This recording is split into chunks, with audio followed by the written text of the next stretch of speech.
Mansell, coming fifth, had no gears left in the box at all. Already exhausted, he tried to push the car home, but the heat had taken its toll. He lost fifth place to Ginzani, but was given sixth, not just out of compassion, but because there was scarcely anything left out on the track except mangled wreckage. Look, we've got a strange guy walking down the side of the racetrack in a raincoat on the grass.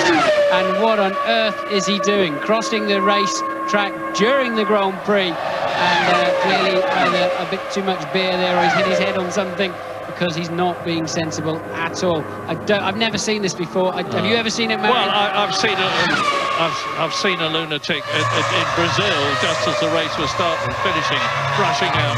But that is very bad news indeed. Safety car, so this will close the pack up. James. Yeah, safety car, and everybody's got some sort of a Mercedes-Benz slogan on the back of his plastic Mac. And this is going to cost somebody. And there you can see another additional car, and whoever it is going to be put into that car. He's made his point, whatever it is, and I hope he feels happy about it. Here's a look. Here he comes again. He's not using all the road. Suddenly smoke out of the back of the car. Obviously oil explodes all over the exhaust. Round he goes, the oil on the back tyres, and of course then he's engulfed in these flames as he goes backwards. Fortunately, he spins back round again, so he's basically out of the flames as he comes to rest. Here's a world feed replay overlapping with our own, but look at the comprehensiveness of the fire. It is absolutely everywhere, all the way up to the cockpit. But how did that fuel get out there? I mean, I thought they're meant to be pretty well safe with these new... Oh, look at the marshal going down on the ground. But the driver gets out straight away. But I'm surprised that it managed to throw that much fuel out away from the car. It must have really got at the fuel tank straight away. Let's see if Gutierrez continued to move to the left through the braking. You're not allowed to have a change of track position in the braking phase. Fernando's in the slipstream, pulls to the outside, and I don't think he realised just how early Gutierrez was going to brake. Yeah. Completely unsighted on that, and it's... Wow. And, well... That was a very, very big accident there for Fernando Alonso. Esteban Gutierrez spinning into the gravel as the McLaren Honda hurtled into the tyre wall. Our Ferrari just playing with us, saying, OK, let Michael close up, but we're going to let you in anyway? Or are they saying, no, Rubens, you have to move out of the way. It'll all come down to the last corner. Barrichello let Michael through there last year. Is he going to be allowed to stay in front on this occasion? They're coming through the last corner, and Barrichello, is he going to win, or is he going to allow Michael Schumacher to take the victory? That is a disgrace. That is a disgrace. Oh, I am so disappointed. Michael Schumacher is the race winner in Austria.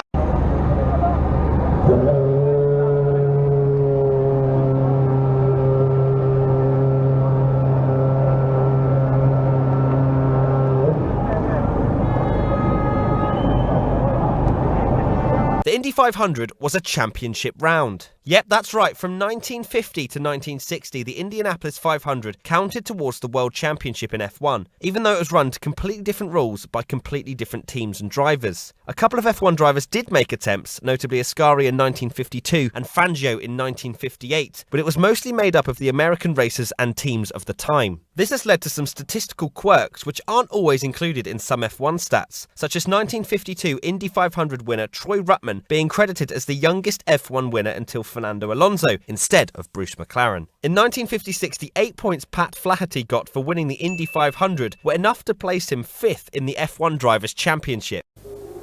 A huge accident on Saturday morning involving Alex Kaffee. His luck ran out when his new footwork collided with the barriers. He too was out of the race. Studying the replay, it's amazing that from such a collision, Kaffee could emerge relatively unscathed. Indeed, it's a testament to the improved safety standards in Formula One that he was not seriously injured.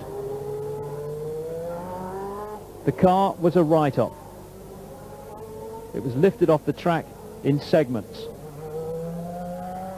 The whole of the back end totally ripped away from the rest of the chassis.